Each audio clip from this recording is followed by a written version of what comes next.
जी, नमस्कार आप सभी को। राजस्थान क्लासेस के यूट्यूब प्लेटफॉर्म पर आप सभी का पुनः हार्दिक स्वागत अभिनंदन है। तो आइए दोस्तों, राजस्थान जीके की बेहतरीन शानदार जानदार क्लास को शुरू करें हम। लेकिन उससे पहले आप सभी से निवेदन रहेगा, आज की क्लास को शेयर ज़रूर कर दीजिएगा, एक बार शेयर कर दीजिए ताकि आपके और भी भाई बहनें जो है इस क्लास में ऐड हो सकें। देखिए दोस्तों, राजस्थान जीके का ये तीसरा मॉडल पेपर है। इससे पहले हमने एक भी पढ़ा है मॉडल पेपर जिसमें हमारे 50 क्वेश्चन थे, दूसरा मॉडल पेपर पढ़ा जिसमें 40 प्रश्न थे, और ये तीसरा मॉडल पेपर है, इसमें भी 40-42 प्रश्न होने वाले हैं। एग्जाम चाहे आपका कोई भी हो, रीट हो, पशु परीक्षर हो, या सीईटी हो, या फिर एलडीसी हो, दोस्तों आपके लिए ये बेहद ही शानदार क्लास होने वाली है। मतलब नवीनतम राजस्थान जीके हम लोग कवर करेंगे दोस्तों। पशु परीक्षर एग्ज़ाम की पीडीएफ अगर आपको चाहिए तो आप फ्री कोर्स या फिर आप यूँ कह लीजिए पीडीएफ कोर्स को ले सकते हैं। ये या तो आप ऐप इंस्टॉल कर लीजिए, ऐप में भी फ्री वाला ऑप्शन दिया हुआ है, या फिर आप राजस्थान क्लासेस की वेबसाइट को विजिट कर लो, जो आपको बेटर लगे तो वैसे आप करेंगे। ठीक है, ऐप भी इंस्टॉल कर सकते हैं, वैसे कोई दिक्कत नहीं है। टेलीग्राम को ज्वाइन कर सकते हैं, आप गूगल वेबसाइट को विजिट कर सकते हैं, प्ले स्टोर पर एप्लीकेशन आपकी ये है। आप व्हाट्सएप ग्रुप को ज्वाइन अगर करना चाहें तो आप हमें मैसेज कर सकते हैं, मैं आपको वहाँ पे नंबर दे देता हूँ। वैसे ये आप एक बार स्क्रीनशॉट ले लीजिएगा, बाद में मैसेज कर लेना, क्योंकि अभी आप क्लास को देखेंगे जहाँ तक मुझे पूरा विश्वास है। तो ये आपके जो है व्हाट्सएप नंबर है राजस्थान क्लासेस के, और इस पर आप मैसेज करके अपना नाम और ज़िला लिखेंगे ताकि आपको ग्रुप में ऐड कर देंगे। ओके, चलो तो शुरू करें। आज का पहला सवाल, जो कि ये मैंने आपको कल भी पूछा था कि बारडोली के शिव मंदिर को प्रकाश में लाने का श्रेय किनको जाता है, तो ये जाता है दोस्तों, देखो, बारडोली के शिव मंदिर को प्रकाश में लाने का श्रेय ऑप्शन बी को लॉक करेंगे, कर्नल जेम्स टॉड। दोस्तों बारडोली में जो शिव मंदिर है ना, बारडोली के जो मंदिर है ना, ये देखो मंदिर ही नहीं, मंदिरों का समूह है ना। ये प्राचीन समय में बने हुए मंदिर है, और कर्नल जेम्स टॉड को श्रेय जाता है इसको प्रकाश में लाने का। यानी चित्तौड़गढ़ से ज़्यादा दूर नहीं है, सॉरी, रावत भाटा से ज़्यादा दूर नहीं है। रावत भाटा जो है ना, रावत भाटा से लगभग 2 किलोमीटर दूरी पर ही स्थित है ये वाले मंदिर। अगला सवाल देखिए कि राजस्थान में पंचायती राज व्यवस्था का शुभारंभ किसके द्वारा किया गया था। राजस्थान में पंचायती राज व्यवस्था का शुभारंभ जवाहरलाल नेहरू के द्वारा किया गया था। दोस्तों कब किया गया था? 2 अक्टूबर 1959 को किया गया। 2 अक्टूबर 1959 को किया गया था, नागौर बगदरी गांव में, है ना, नागौर बगदरी गांव में इसका जो है किया गया था। ठीक है, तो याद रखना। अगला सवाल आपकी स्क्रीन पर है। उदयपुर में महिला मंडल की स्थापना किसने की थी? उदयपुर में महिला मंडल की स्थापना किसने की थी? तो दयाशंकर श्रोत्रिय ने की थी। दयाशंकर श्रोत्रिय ने की थी, ये आप याद रखेंगे। उदयपुर में बात हो रही है, महिला मंडल की बात हो रही है। कब हुई थी इसकी स्थापना? तो ये याद रखेंगे आप लोग, 1935 में हुई थी। तो दोनों चीज़ें याद हो जाएगी आपको। उदयपुर में महिला मंडल की स्थापना दयाशंकर श्रोत्रिय ने की थी और 1935 में की थी। क्लियर है। राजस्थान में मुस्लिम सत्ता के प्रसार का सर्वाधिक श्रेय जो जाता है ना, वो किनको जाता है? दोस्तों राजस्थान में मुस्लिम सत्ता के प्रसार का सर्वाधिक श्रेय जाता है अलाउद्दीन खिलजी को। और अलाउद्दीन खिलजी की बात करें, सर्वाधिक अगर साके हुए हैं तो किस हम बात करें मुस्लिम शासक के दौरान हुए, शासन के दौरान, तो इसी के अलाउद्दीन खिलजी के शासन के दौरान ही सर्वाधिक साके भी हुए हैं। जैसे हम बात करें जालोर में भी हुआ है ना, ये जैसलमेर में भी हुआ है, और यहाँ पे हम बात करें इस साइड में चित्तौड़ में भी हुआ है, रणथंभौर में भी हुआ है। अगला सवाल भी आपकी स्क्रीन पर है, देखो। अगले सवाल की बात करें, हल्दी घाटी के युद्ध में मुगलों और महाराणा के सैनिकों के साथ साथ दो पक्षों के जिन हाथियों ने बहुत वीरता दिखाई थी, उनके नाम क्या थे? देखिए चेतक की बात करिए तो घोड़ा था, इसका मतलब यहाँ से कट जाता है। लूणा, रामप्रसाद, गजमुक्त और गजराज, वेरी गुड। तो यहाँ पे आपका राइट आंसर हो जाएगा ऑप्शन बी, क्योंकि ऑप्शन डी भी कट जाता है, शक्ति भी नहीं होगा। ठीक है, तो लूणा और रामप्रसाद, ये दोनों जो हाथी थे ना दोस्तों, ये दोनों किसके हाथी थे? ये दोनों हाथी थे महाराणा प्रताप के। ठीक है, तो ये भी आपको याद रखना है। और अगला सवाल आपकी स्क्रीन पर है, देखिए। हरिदेव जोशी सरकार ने कब संभागीय व्यवस्था को पुनर्जीवित करा था? पुनर्जीवित कब करा था, ये आपसे सवाल किया जा रहा है और राइट आंसर बताइएगा, जल्दी से बताइए। वेरी गुड, बहुत बढ़िया, 26 जनवरी 1987 को। देखिए दोस्तों, वैसे आप सभी को बताएं, जयपुर जो पहले था ना 1956 के समय में, जयपुर अलग से कोई है ना, जयपुर उस समय संभाग नहीं था 1956 में, अजमेर संभाग में ही था जयपुर, फिर वहाँ से अलग हुआ इसी समय, जब ये पुनर्जीवित हुआ था ना उसी समय अलग हुआ, तो कुल मिला के उस समय संभाग बन गए थे आपके 6।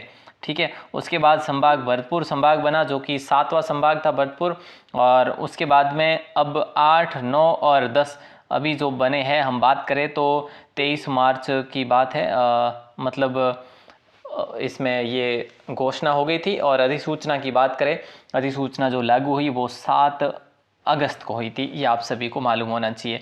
नेक्स्ट सवाल आपकी स्क्रीन पर है, पूछा जा रहा है कि स्वामी भक्त पन्नाधाय ने एक राजकुमार की सुरक्षा के लिए एक माँ के रूप में एक अतुलनीय बलिदान का उदाहरण पेश किया था, उस राजकुमार का नाम आपको बताना है।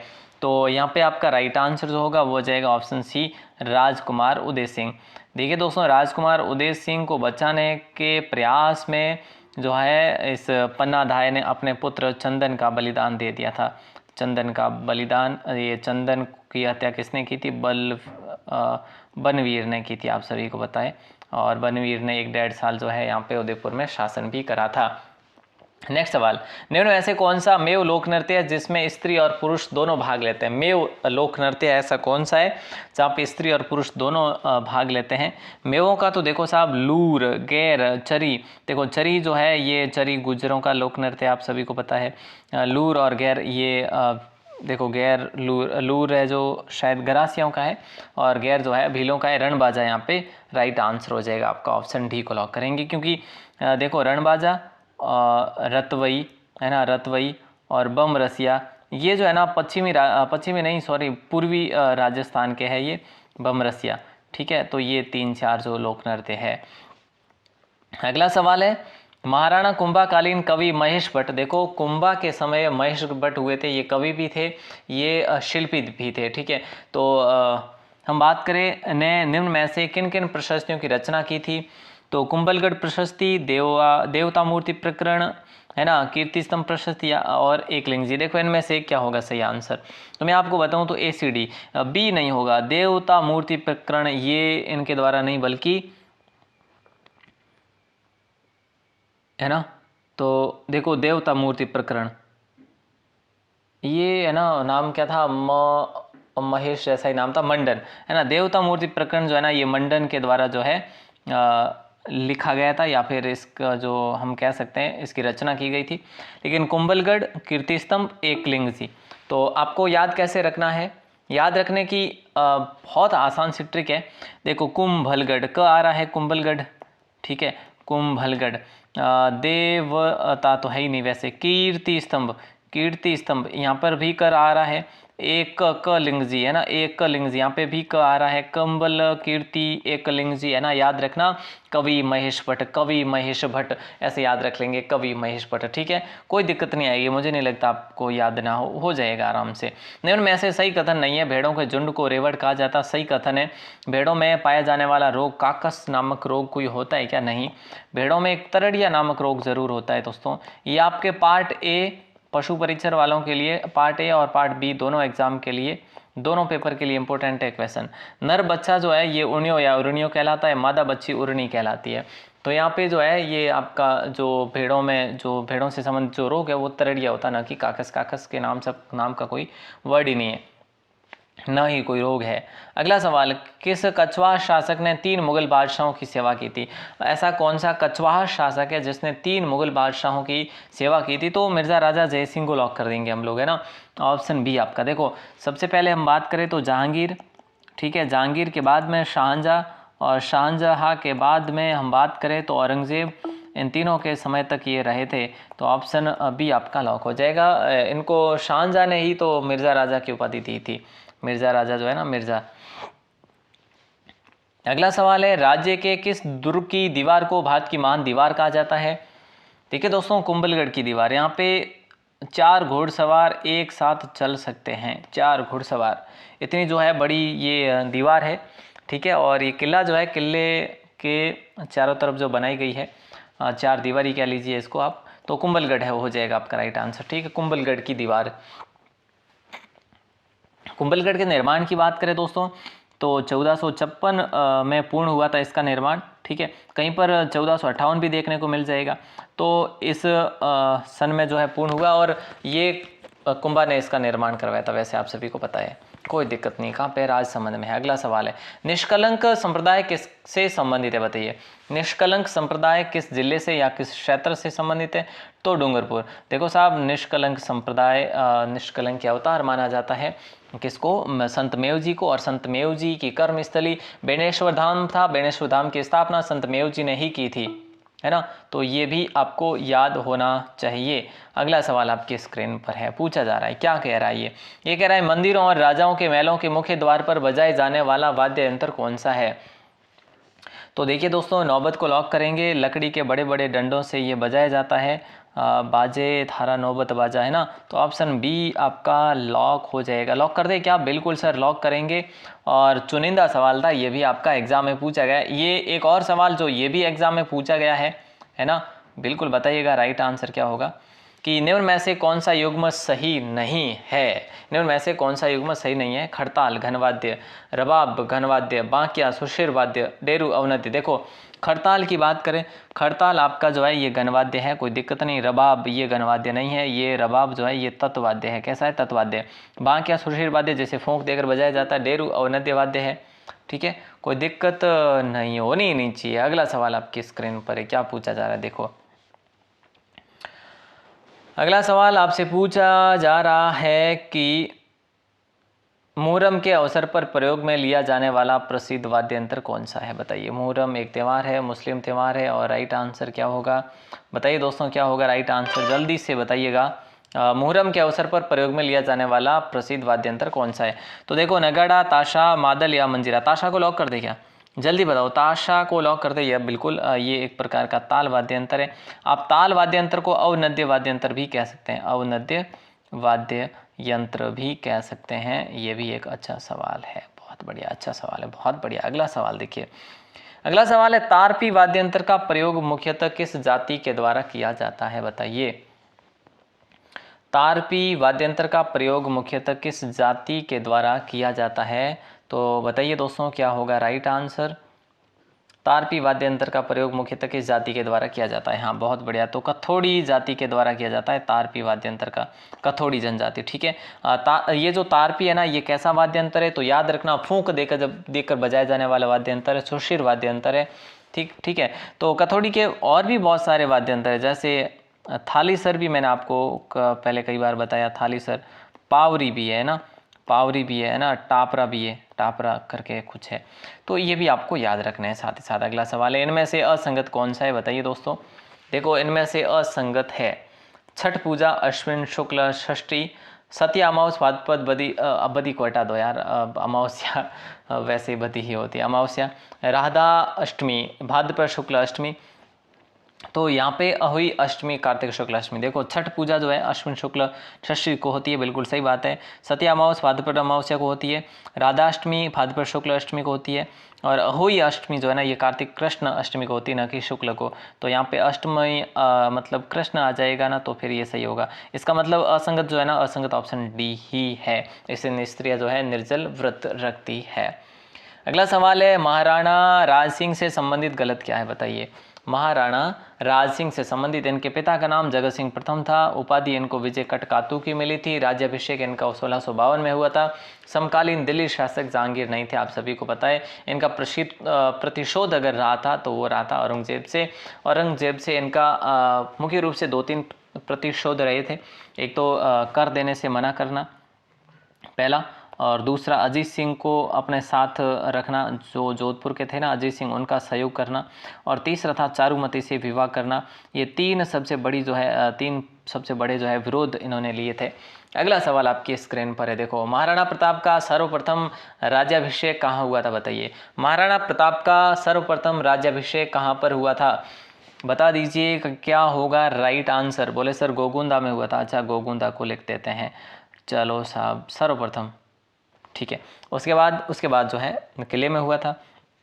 कौन से किले में? बोले सर कुंभलगढ़ में हुआ था। अच्छा, महाराणा प्रताप का जन्म कहाँ पे हुआ? जन्म तो सर कुंभलगढ़ में भी कहाँ पे हुआ? कटारगढ़ में भी जो है एक महल बना हुआ है, बादल महल, वहाँ पे इनका जन्म हुआ था।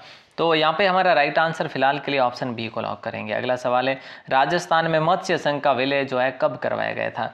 राजस्थान में मत्स्य संघ का विलय जो है ना, ये करवाया गया था 15 मई 1949 को करवाया गया था मत्स्य संघ का विलय इसमें, है ना। तो 15 मई 1949 ऑप्शन ए को लॉक करेंगे। बेहतरीन सवाल था।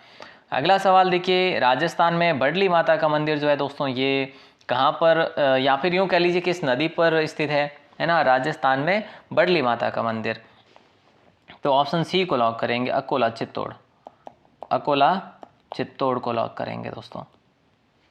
सर है ही नहीं ऑप्शन। अरे कहाँ पर है? ये तो पता है कि भी बडली माता का मंदिर अकोला में है, अकोला चित्तौड़ में, लेकिन किस नदी के किनारे? तो बनास करें या बेड़च करें? बोले सर बेड़च ही करना है। अच्छा, बेड़च ही है क्या? और इसी बेड़च नदी को आयर नदी के नाम से भी जाना जाता है, याद रखना, आयर नदी, ठीक है। तो ऑप्शन सी आप सभी का लॉक हो जाएगा। बेहतरीन सवाल है। बडली माता के मंदिर में यहाँ पे एक शिलालेख भी हमें प्राप्त हुआ था। अगला सवाल है, देखो, ढींगला नामक सिक्का जो है किस रियासत का प्रचलित था?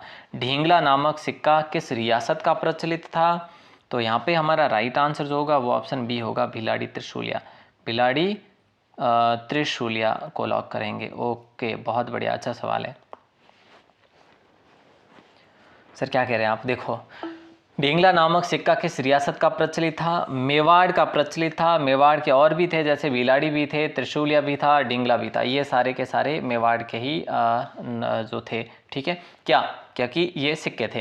अगला सवाल है, सोनाणा खेतलाजी मेला कहाँ पर भरता है? सोनाणा खेतलाजी मेला कहाँ पर भरता है? तो देखो, जालोर में नहीं भरता, जोधपुर में भी नहीं, बाढ़ में भी नहीं, ये देसूरी में भरता है दोस्तों, ठीक है। और देसूरी आपके पाली में पड़ता है, ठीक है। और चैत्र महीने में ये मेला आयोजित होता है, सोनाणा खेतलाजी।